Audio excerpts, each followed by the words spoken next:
comments. Governor? Thanks, Charles. Thank you, everyone. Glad to be here. Just got in from Eden, North Carolina, so we had a good meeting up there with Club. So just want to welcome everybody, and just want to invite you just to take this information that you've got and see how you can apply it, that you're receiving today and receiving last week. See how it applies to your club. Some great ideas. I've heard positive feedback, and I know we're going to get a great session today. And Lisa, I don't know if we're going to sing next Monday or not, but we'll see about that. But membership is number one priority this year, so let's all concentrate on it and look outside the box, a way of how to improve the numbers in your membership. The more Rotarians we have, man, the more good we can do in our communities and in the world. So have fun. Lisa, all yours. All right. Thank you, Governor Tommy, for your comments. And let me do a quick review of where we've been and where we're going, and so that you'll be aware of what's happening. Session 1 last week, Mary Berg encouraged us to consider how to use Rotary's strategic priorities and objectives as a way to harness the opportunities to enhance membership experience, attract new Rotarians, and to be more adaptive. Today in session 2, Lisa Haslett will encourage us to consider ways to adopt membership engagement opportunities as she shares the tips to engage all Rotary Club members, and in the process create a vibrant Rotary Club experience for all members. In session 3 next week, Area 11 AG Ron Pierce will share with us ways to embrace membership retention opportunities to bring back members to Rotary so that they both are present and active in their membership experience and are inviting others to share in that Rotary experience. And then on session 4, and on August the 25th, John Spillman, past district governor, will share with us the new opportunities of the membership types and club models provided by the Rotary International Council on Legislation in 2016 and 19, as well as new innovative club opportunities that are available to each of us today. At the end of each session, you will be receiving an email link for a resource folder that contains the documents needed to help you and your club leadership team formulate a club membership growth plan for this year. Today, we're privileged to have as our speaker, Area 11 membership advocate and district public image chair and immediate past president of the Crescent Rotary Club, Lisa Haslett.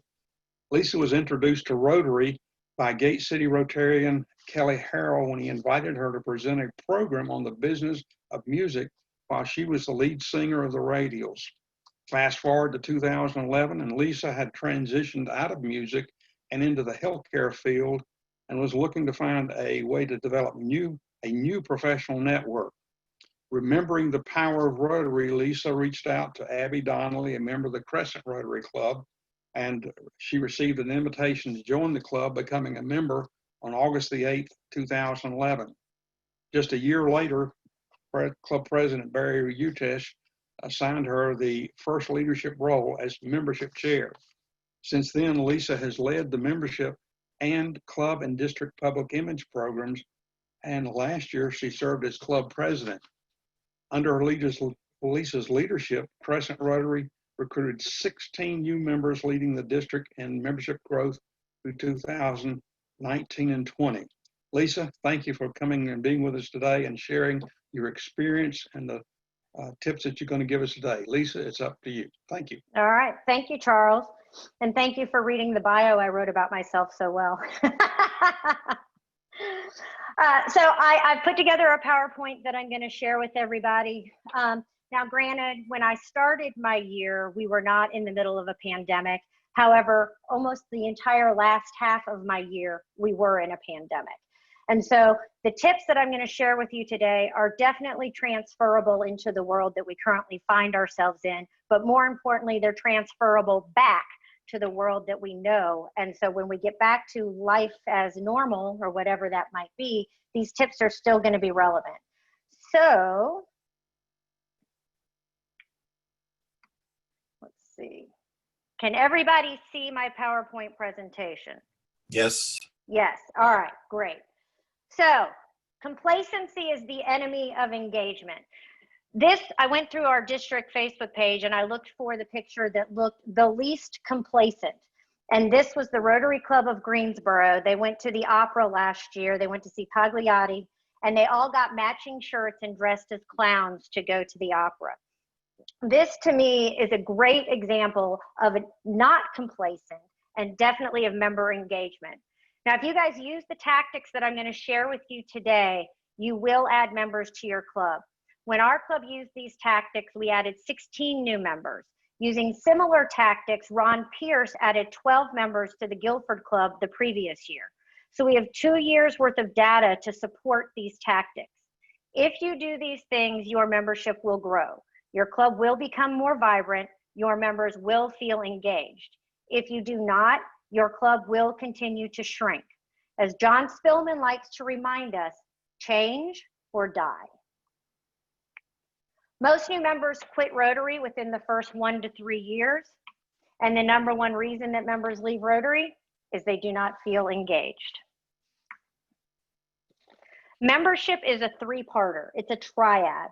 There are 3 pieces to membership. This week is engagement, next week is retention, the following week is attraction.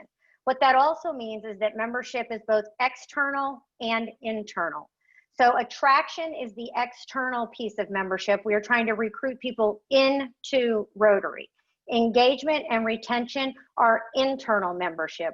We are trying to engage and retain our current members. Your club must do both internal and external membership in order to be successful. Attrition kills attraction. You guys are all going to receive your MGIs, which are your membership growth index. And based on those sheets, it's going to tell you if you have an attrition problem or if you have an attraction problem. Programs don't engage members, members engage members. How many times have you heard, we need great programs? Great programs recruit new members. If this were true, and I apologize in advance to TA and Ford Bowers from Greensboro Rotary Club if they're on here, but if great programs were all you needed to recruit new members, Greensboro Rotary Club would be going gangbusters. Because within the Greensboro area clubs, they by far have some of the best programs because of their membership. But they have a huge attrition problem. They are attracting members, but they are not retaining members. As such, their membership numbers are declining. Last year, our club, Crescent Rotary Club, we had 44 meetings. Of those meetings, 20 programs were member focused. The first thing we did was we created Days of Fun. I read an article in the Atlantic magazine about how Candyland was invented by a teacher who was volunteering in the polio wards. And so I decided that we were going to play Candyland in support of polio. All of our club members had to ante in $5 to play polio. It happened to fall on a Guilford County Schools vacation day. So we also invited all of our members to bring their school-age kids to participate. We did not charge them to feed the kids, but we did still require them to ante in $5 for the kids to play Candyland. In addition to Candyland, we had cornhole.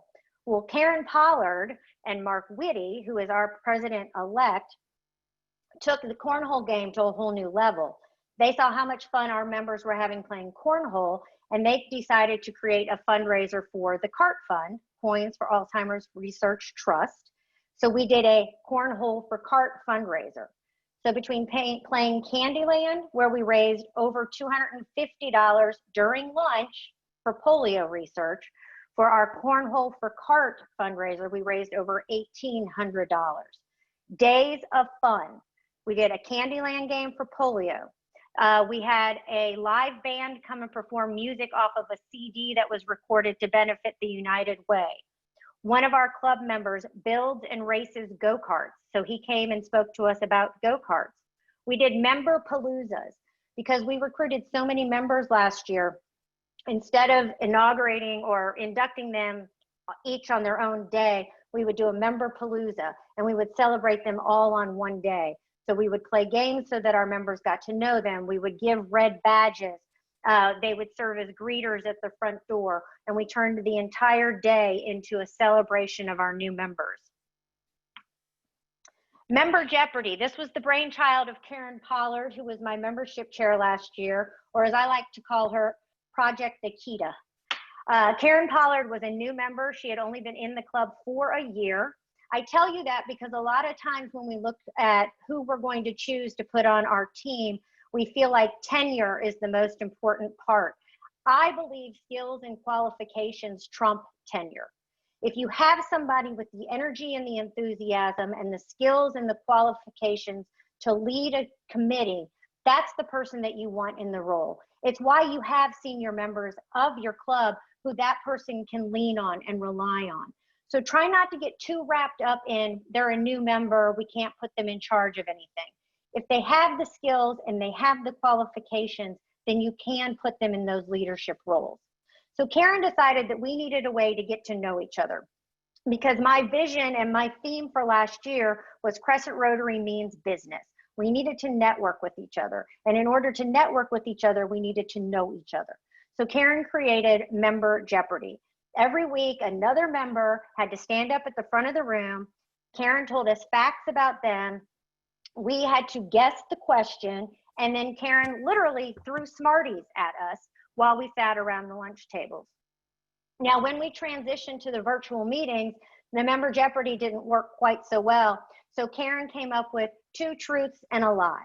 And she would interview the member and she would get facts about them. And then using the polling feature in Zoom, we would post the 3 facts. And our club members had to guess which one was the lie. Again, we were engaging all of our members, old or legacy members, as well as our new members. And this was a way for us to get to know each other.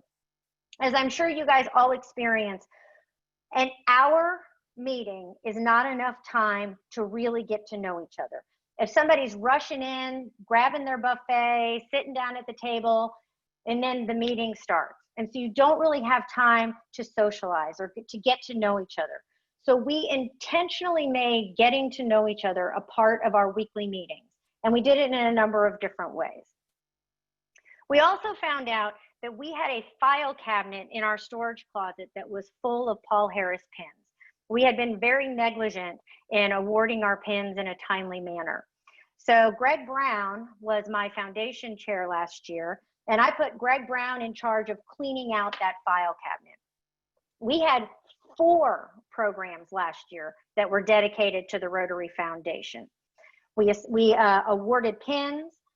He talked about how much money the Rotary Foundation contributed every year. He talked about our club's impact on the Rotary Foundation, how much money we had contributed every year. But the best thing that Greg Brown did last year, again, along the same lines of the Member Palooza, we did a Foundation Palooza. And he had a table lined up with all of the pins and the medals and the certificates. And we invited every single person that had something to be awarded to them to come to our meetings. So this picture that you're looking at has retired members, honorary members, active members, R85 members. One of our members that had left the club, when she came back to this meeting to get her pin, the next day we got an email from her asking to rejoin the club. This was a great opportunity, not just to engage our current members, but to engage past members and then attract a past member to come back to the club, simply because we were celebrating their contributions to the Rotary Foundation. We did 6 member programs last year. Every year we do a survey. If you are not doing a club survey, I highly recommend it. We do a survey every single year. And as I have been in the role where I'm usually the one administering the surveys or reading the results of the surveys, I can tell you that every single club survey we have done over the past 9 years has requested more member programs. Not one club survey has said, please, can we have more talking heads? Please, can we have more nonprofits? Every single survey has said more member programs. So this is Charlie Witzke. Charlie Witzke was our club treasurer for 2 years. Charlie Witzke is the CFO of EcoFlow. They do hazardous material cleanup, hazardous material disposal. So Charlie came in and he did a program on EcoFlow. We had other members that came in and did programs on their hobbies, also on their businesses. But the whole idea behind these programs, again, was we wanted people to get to know each other. We wanted people to know what the people that they sit next to at lunch every single week do for a living. Honorary members. This is Al Madden. Al Madden was a longtime member of Crescent Rotary Club. Unfortunately, due to some health issues, Al had to resign from the club. So instead of terminating Al within the Rotary system, we made Al an honorary member. Now, for those of you who are familiar with my year last year, y'all know that instead of being president of Crescent Rotary Club, I was the queen of Crescent Rotary Club. And I had a reign. For some, it was a reign of terror, but I had a reign last year. So we knighted Al Madden. A group of us went over to his assisted living community, and we actually had a knighting ceremony. And I have a scepter, which you can't really see all of it, but I knighted Al with my scepter, and then we placed his Rotary pin back on his collar where it belongs. Now, the club is responsible for paying the international and the district dues for honorary members, but it was a great way to keep Al a member of our club and active in our club. It was also a great way to keep his wife, Brenda, active in the club, and it was also a great way to keep his daughter, Ashley Madden, active within the club. They were also so very excited that we were able to honor Al in this way. Intentional networking. So a lot of folks think that the roots of Rotary are in service. What you really need to remember is that the roots of Rotary are 4 businessmen sitting around a table sharing lunch together, looking to do business with like-minded individuals. Service and the civic duties came later. So we looked to intentionally network with each other. We started by doing networking prior to the meetings. Demi Bray, another honorary member of Crescent Rotary Club, said to me at district conference in Greenville, you know what I've seen some clubs do? They don't open their room right away. They keep the door to the buffet closed so that people can't just walk in, grab their food, sit down, and not talk to anybody. And I said, sure, let's try it. So we shut the doors. For the first few weeks, I actually had to man the doors and make sure that people didn't sneak in and go to the buffet. Initially, we had some complaints, but what we found was that at the beginning, where people were complaining that we weren't letting them into the room, by the end, we were having to force people to get in line for the buffet, get their food, and sit down at tables because they were so busy talking to each other and getting to know each other. The other thing this did, imagine if you invite a guest to come to your Rotary Club and the first thing they see when they walk in the door is a group of business professionals talking to each other. Not eating their food, not talking to each other, but standing in a room, exchanging ideas, exchanging information about their business. How much of an impact would that have on your prospects? The other thing we did from an intentional networking perspective was we actually created a networking committee. Now, I'm fortunate that we have Abby Donnelly in our club. Abby Donnelly has written a book called Networking Works. She teaches a class called Networking Works. When I told her what my theme and vision were for the year, Abby volunteered to start and run the committee. So we had 4 whole club networking events during our regular meetings. So when we were meeting in person, we did it around our tables. And when we moved to virtual, we used the breakout rooms in Zoom.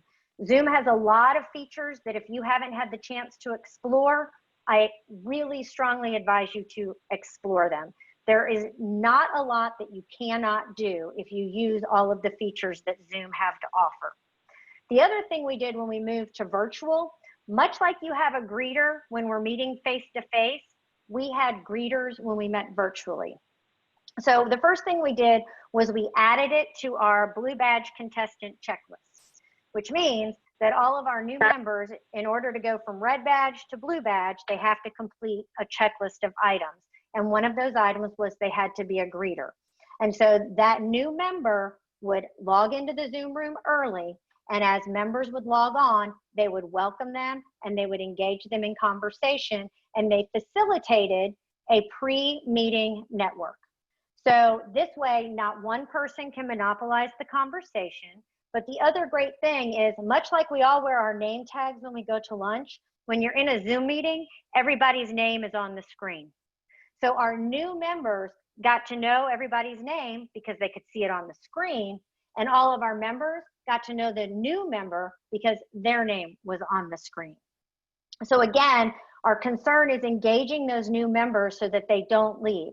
By asking your new members to facilitate pre-meeting networking, you're giving them the opportunity to engage with your legacy members right out of the bat. The other thing I will suggest is small group networking after hours. Mark Whitty, who is our president-elect, started doing some small group networking events at the end of the year. We had done them as part of Abby's networking committee, but Mark continued doing them even after the year had ended. Do a virtual happy hour, host a Zoom happy hour where you open up a Zoom room at 5:05. Everybody brings their favorite adult beverage, have someone facilitate with some interesting questions or facts and figures. The most interesting fact and figure I've heard lately is that in 2022, 2023, Rotary International will welcome its first female president in its 115-year history. I believe that that's definitely something to discuss. Meet for lunch and social distance. We actually have a member of our club, Nikki Smith. Every Monday, he coordinates a lunch at a different restaurant that has outdoor seating, and 3 to 4 of our members join him for lunch, wearing masks, social distancing, and they all Zoom into the call together. There are many different opportunities for networking, even during these virtual times. Don't let the fact that we can't meet together face-to-face prevent you from continuing to engage with your members. Finally, service networking. Eric Fitzgerald, who is the president of the Crescent Rotary Club Foundation this year, made a brilliant point last year that I am not too proud to admit I totally missed. Service is a great opportunity to network. Eric is in charge of our Potter House meals. We feed at Greensboro Urban Ministries Potter's House once or every other month from January through June.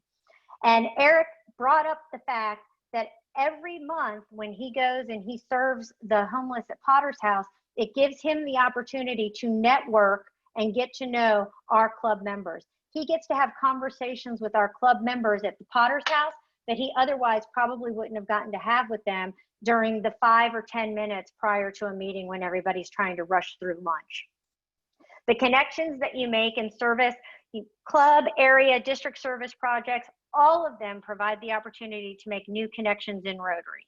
These connections lead to increased professional and personal opportunities.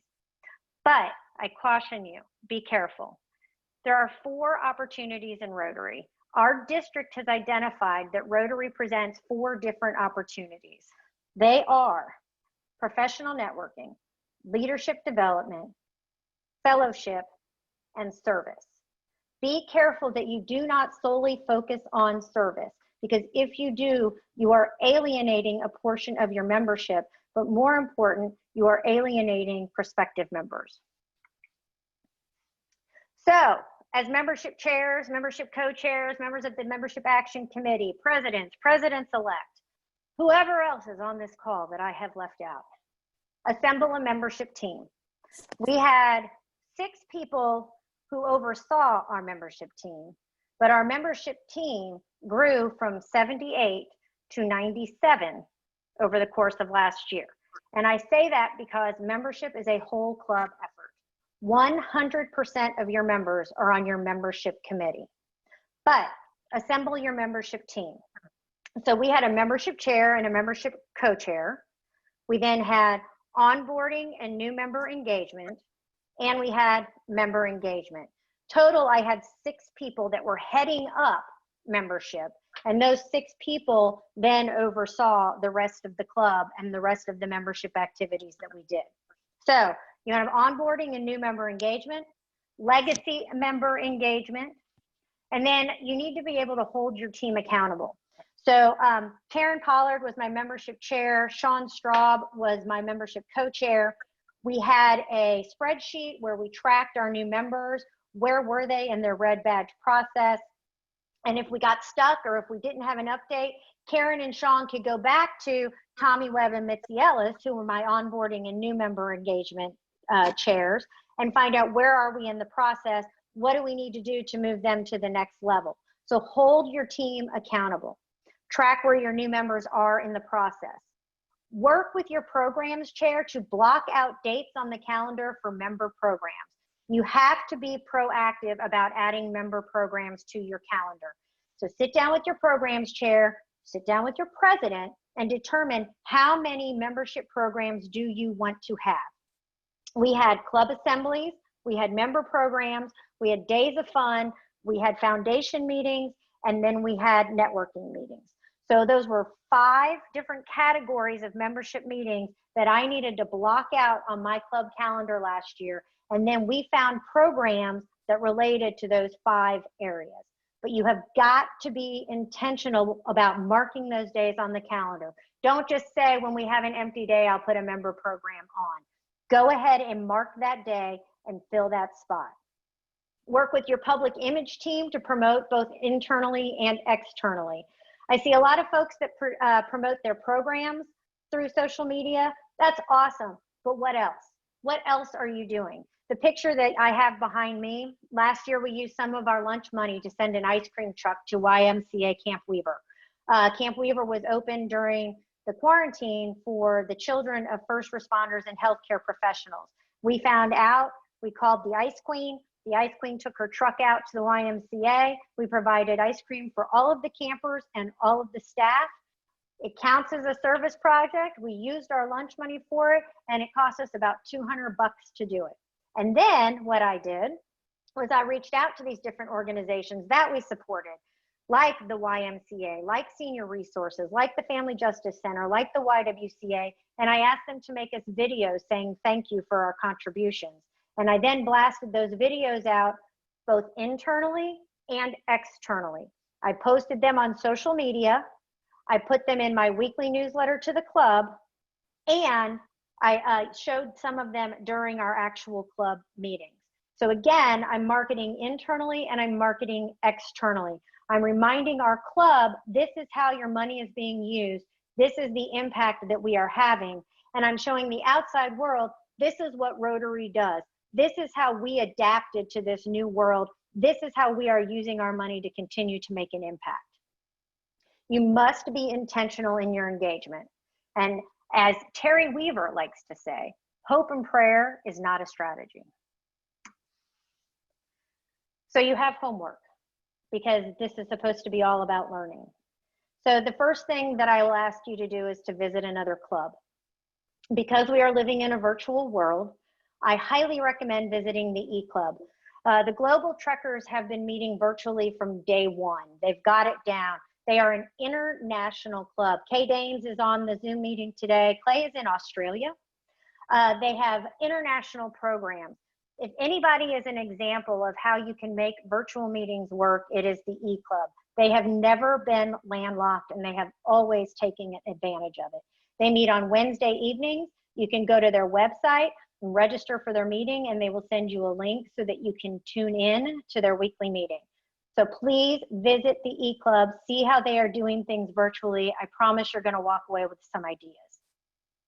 Schedule a meeting with your club's membership advocate. Every club in the district has a membership advocate. If you don't know who that person is, anybody on the district leadership team will be happy to help you figure that out. That membership advocate is a resource for you. They are there to help you. They are there to guide you. They are there to answer questions for you. They are there to point you in the right direction, connect you, whatever you need. That's why we are here. I mentioned earlier that everybody's going to receive a copy of their membership growth index report. The first thing you have to do is you've got to identify what your club's primary membership challenge is. Is it attrition or is it attraction?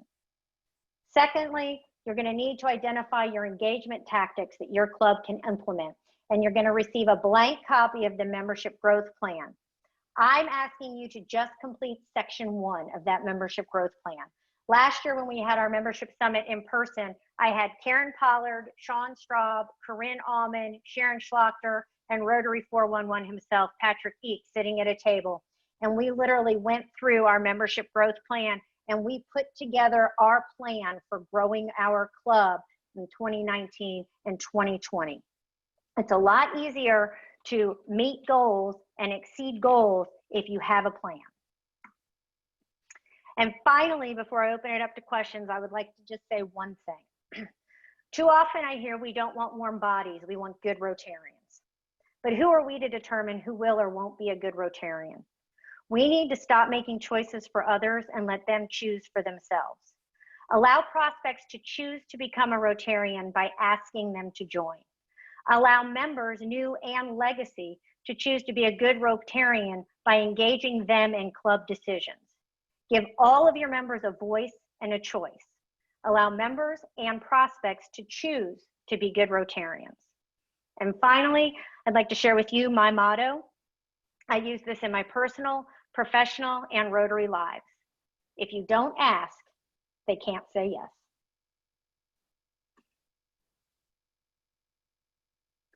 Anybody have any questions? Lisa, great program, great information. I did want one follow-up question.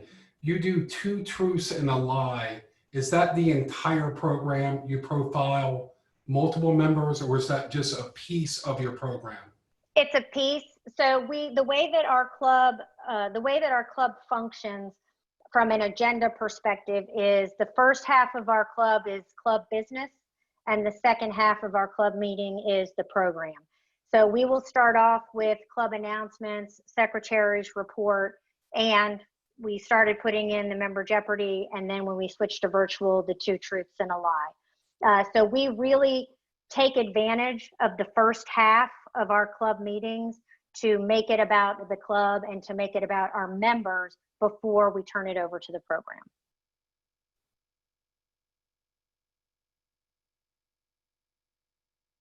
Any questions? And you're welcome to type in the chat because I think a lot of y'all are muted and I can't see everybody. So if you have a question, you can type it in chat. David, you will get a copy of my PowerPoint presentation. So there are resource folders, or there will be resource folders for all of these sessions.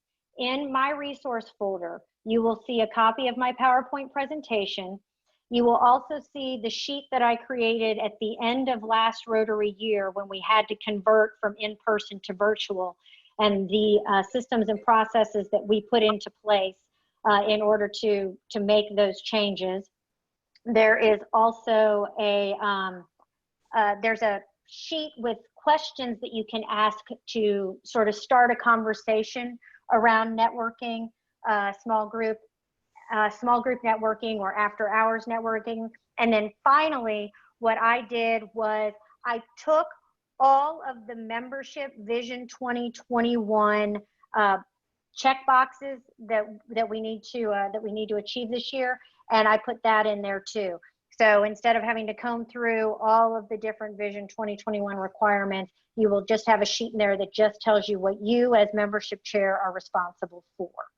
And again, as membership chairs, remember, the more of those items that you complete, the better position that you put your president in.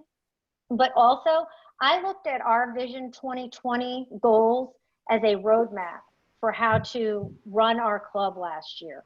If the more of those boxes that you check off, the more success that you're going to have as a club. That's what the Vision 2021 goal sheet is for. It is designed as a roadmap. It's not, we're not trying to trip you up. We're not trying to make you do unnecessary work.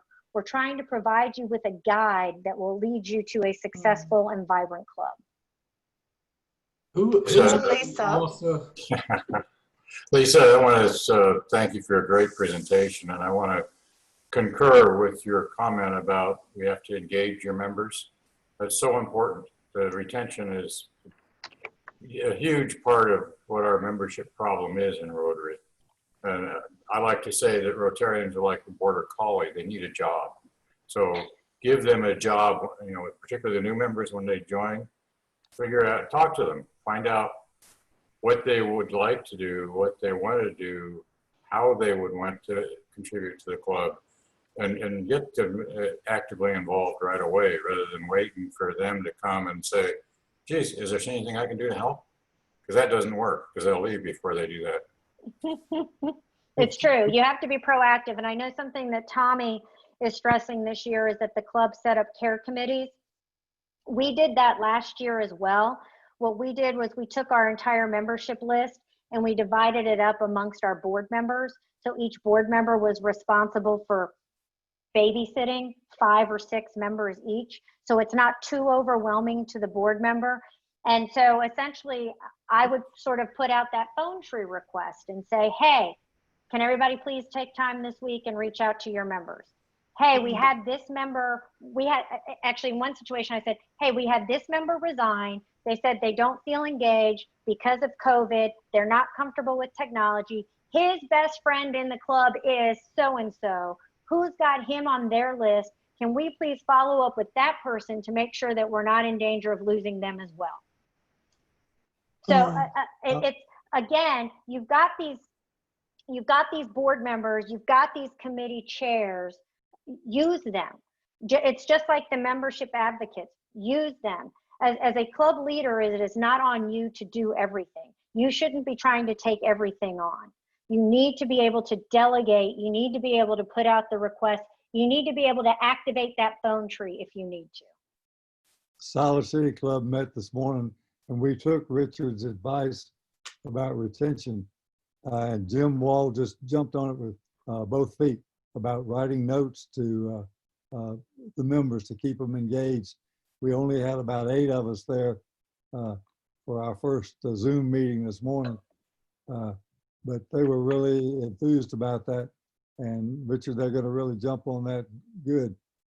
Telephone and handwritten notes that the speaker last week suggested.